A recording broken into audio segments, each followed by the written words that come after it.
কবর দেওয়ার পরে 40 কদম যখন আত্মীয়রা চলে যায়, দুজন ফেরেশতা আসবে, বসাবে। এই ঘটনাটা আমারও ঘটবে, আপনারও ঘটবে, বিশ্বাস হয়? প্রস্তুত আছেন তো? বসিয়ে দেয়া হবে।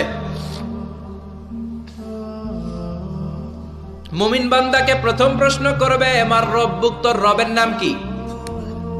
মুমিন বান্দা বলিষ্ঠ কণ্ঠে বলে দিবে, আল্লাহ আমারে রব, এই রবি আমার সব। পড়ে, আল্লাহ আমারে রব, এই রবি আমার সব। পড়েন আমিন।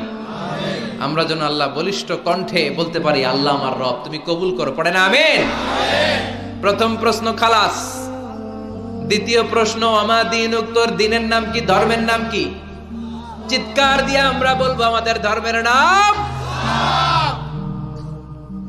তৃতীয় প্রশ্ন করা হবে, মান হাযার রাজুল, দেখো তো এই লোকটারে চিনো কিনা, এই লোকটারে চিনা চিনা লাগে কিনা।